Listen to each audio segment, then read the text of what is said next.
What is going on, people? It's Matt from Liquid Loans. In this one, I'm joined by Cristian, our CEO, as we get some important updates straight from the Liquid Loans HQ. So with no further ado, let's go. Hey Cristian, great to see you. Thanks for jumping back on the YouTube channel. Yeah, thanks for having me on, Matt. Really appreciate it. Yeah, I know it's been a couple of weeks and there's some updates from behind the scenes that I know that we need to share. There's been a few movements with that and I just want to hear what's going on with all these things on the testnet and what's not. Yeah, no, that's fine. I think that probably the first thing that we're focusing primarily on is the sacrifice balances. I can remember we had a chat not that long ago where I basically said it was pretty much ready to go, and challenges, we've been challenged, right? So we've been challenged by multiple chains, multiple assets, some challenges with respect to pulling some of that information from those chains. So again, remembering that whilst we didn't necessarily have to do this, we did feel a sense that, hey, if we can help people, we will. We've had some problems with some of what's happened, and our initial alpha testing of the balances revealed a few problems, so we've had to go back to make some edits.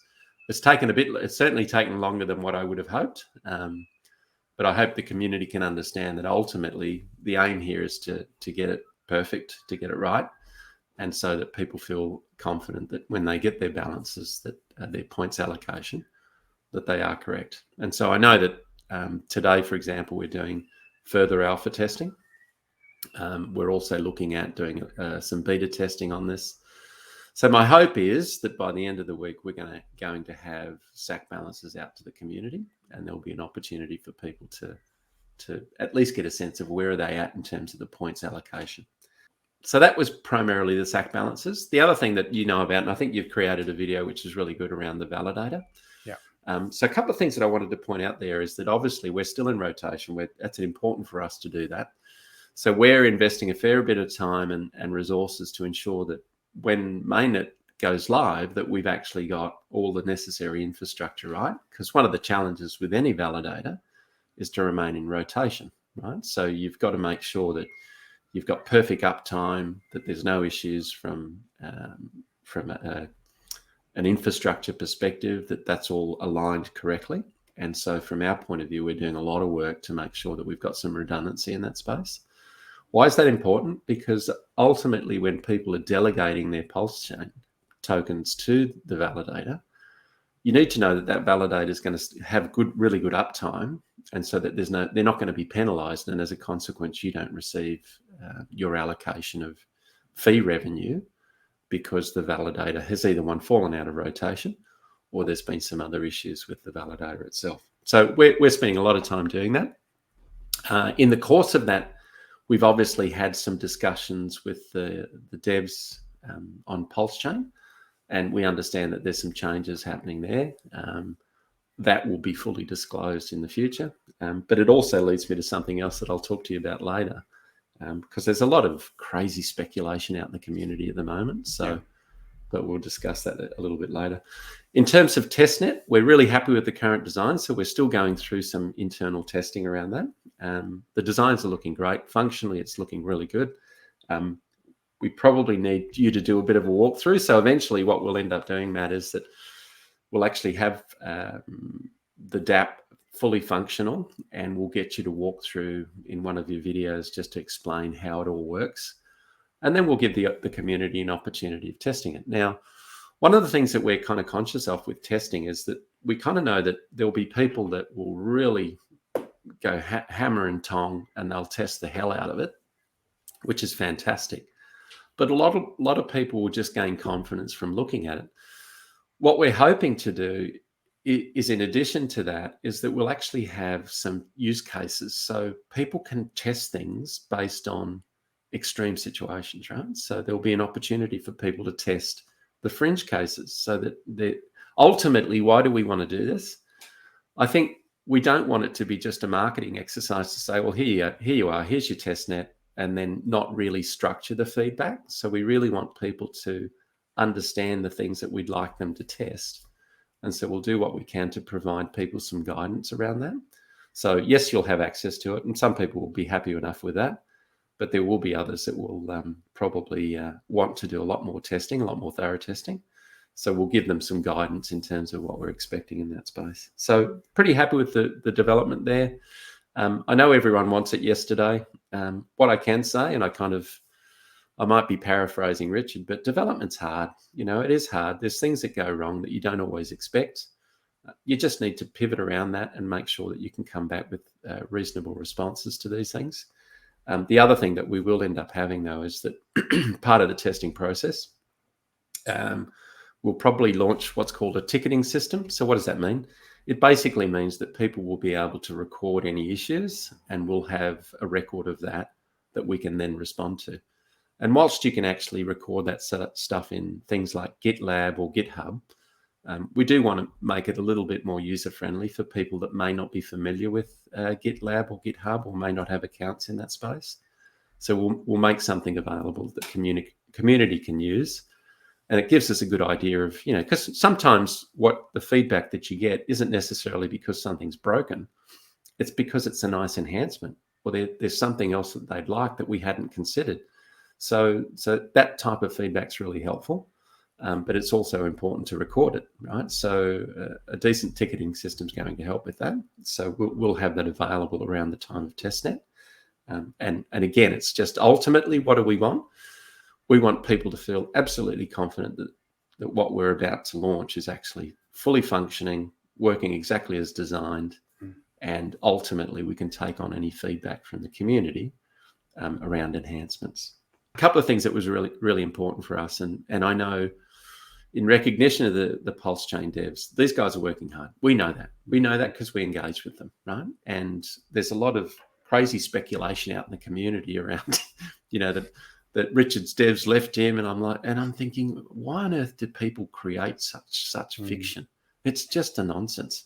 And ultimately, how do we know that? It's because we engage with some of the devs, and we know that they're working really hard on a range of things. And we also know that, some of those things, for example, I think the validator stuff is something that these guys are working on, which I think's absolutely right. And my suspicion, and I can't be sure about this, is it's once all the information comes through around the validators, you're going to find that there's some really healthy stuff that's coming through that potentially will aid the community. So it's really important that people don't forget that, sometimes I look at some of the tweets and I think, where on earth did this fiction come from?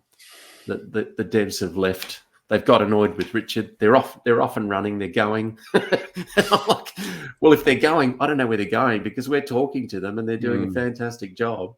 And whilst, everyone wants PulseChain yesterday, all I can say is it's bloody hard work, guys, and there's no, I look at it and I think, well, from my point of view, yes, of course, it would have been nice to have something earlier. But the reality is, and this is, our point of view, is that it's got to be right. It's absolutely got to be right. So, fundamentally, I would prefer that it takes as long as it needs to take, but that when it is released, there's minimal problems, I'm not suggesting it's going to be completely free of problems, but you don't want to have catastrophic things happen because you've pushed something out the door. And our mindset's exactly the same. There is no way that we'll release anything to do with liquid loans until it's ready. And yeah, we'll probably cop some flack about that because it's taking a bit longer, and people have expectations, but the truth is you should have no expectations either of PulseChain, and certainly you should have no expectations of liquid loans.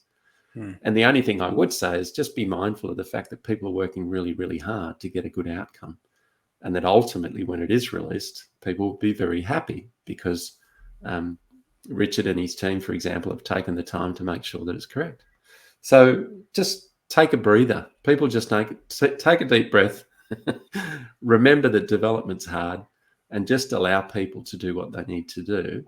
And then ultimately we'll all be beneficiaries of that process, So I think there's a little bit of that. So what was I wanting to add around partnerships? Specifically, the partnership side of things is, and here's something that people need to understand, right? So there's a lot of effort and development going on with PulseChain.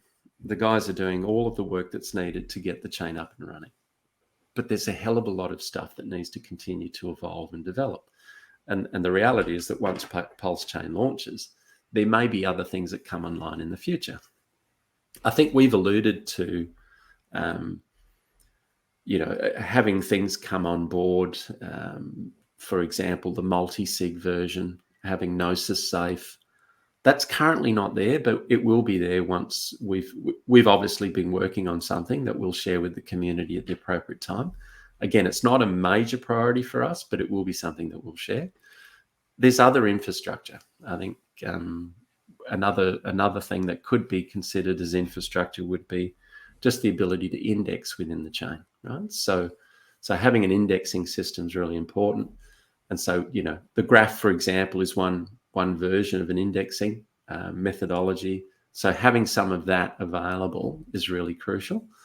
I believe that's being worked on, but we have a solution that we're going to be using, and we'll again be sharing that with some of the other community members that may have an interest in that. I think the other thing that's really crucial for us is we are looking at partnerships with some outside organizations. So what do I mean by that? What I mean is that outside of our existing community, there are some developers that are wanting to build on PulseChain. And these are folk that already have running solutions on Ethereum and want to come on to PulseChain, but have no experience with our community, right? But working with us, they're actually going to build some infrastructure that the community will benefit from. I can't say much more than that. I can't announce them at this point in time because whilst we've signed or they have signed a non-disclosure agreement with us, it's too early for us to make any official announcement. What I can say is some of this infrastructure will obviously benefit Liquid Loans. Otherwise, we wouldn't be investing as much time in it. But it's also going to benefit other DeFi protocols in the future. So our view is that we'll do what we need to do to make our system functional, but at the same time, we're doing this, and there will be some reciprocal benefits for other projects in the future. But we're forming some of those relationships, and some relationships that we are forming are with existing solution providers to the community that are very well respected, well known, and we're building a process with them. But again, you tend to find it's very easy to drop names and to say who exactly these particular, potential partners are. Our view is that we need to come to, when we announce something like that, it's because we've already got what we need to have developed. And it's an important announcement to make rather than create an announcement where we haven't developed anything just yet. So for us, all I really wanted to mention to the community is that don't think for 1 minute that we're not building more infrastructure required for PulseChain to support other projects that may decide to come on board in the future. And some of these communities that are currently coming across to help us, for example, are not current community members, don't know much about PulseChain, don't know much about Richard, but Jesus, if they don't know much about Richard, they're soon to find out with his, what's his marketing again? Outrage marketing. I call it ambush marketing because he ambushes everyone. Just comes out of nowhere, yeah. Yeah, but anyway, so I think that's the other thing that there's aspects of that I personally don't align with, but I kind of understand the sentiment around some of that stuff, and it on some level it appears to be working, is reaching communities that you would not normally expect to have any interest in us. And I get it. I get why that's happening. But there's a fine line for me, and I think that's more of a, hey, listen, if I ever came on stream, for example, with a monster can, it might turn a few heads, but it's not the sort of thing that, obviously our brand is very different to what Richard's promoting at the moment, and we're beneficiaries of that. But at the same time, we have certain ambitions, and our marketing is very much about quality of brand, making sure that we communicate effectively. Everything we do, we do in a polished way. We're not about to release something that isn't functional and working correctly. So, and you'll see that. Yeah, people should be at least aware that, hey, that's what we're trying to bring to the community. And we'll continue to do that through partnerships that the whole community will benefit from. Absolutely. Very exciting to hear that. I just want to change direction here, because last time you were on, we talked about the whole Luna debacle and that nightmare. And then recently we've had a new mess pop up in the crypto space with the Celcius drama. I want to get your take on that and what you think about what's going on there. Yeah. Look, it's interesting because obviously the Luna debacle was something completely different here. I think if I just take a step back a little bit and I think about this, Richard has made certain comments around not your keys, not your coins. I think we've all heard that phrasing in the past. And also I think don't pick up pennies in front of freight trains it's a nice one that he sort of rolls out every now and then. I think what I'd like to say about this is that some of the folk so for example, Alex Mashinsky. Now, do I believe that he's deliberately gone out to create a problem for his community? No, I don't. I think he probably started with the right intent, but ultimately this is another fundamental issue, right? Just like Luna, the fundamental issue is you're either collateralized or you're not. And we know that anything that's under collateralized is always at risk. In this situation, I believe that if you do not, crypto allows you the opportunity to manage your own finances, right? You do not need to rely on a third party to manage your finances. You are the best custodian of your own wealth, right? No one else is. The challenge in this environment, I believe, is that people that may have good intent and provide you with a good return on something, the fundamental issue here is they're taking risks on your dime, right? So it's your money that they're putting at risk. And the reality is they're doing it. Why do they do that? Well, because they're trying to make a greater return than the return that they're paying you. So effectively, they take risks with your money to make money for themselves to then be able to pay you. The challenge that I find with that is that who's taking all the risk? It's not them, it's you. Yeah. So in effect, what you're doing is you're abdicating your responsibility to manage your own affairs, and you're putting trust in someone else to do that for you. Now, I'm not for 1 minute suggesting that these people don't have good morals or that, they're out to deceive you.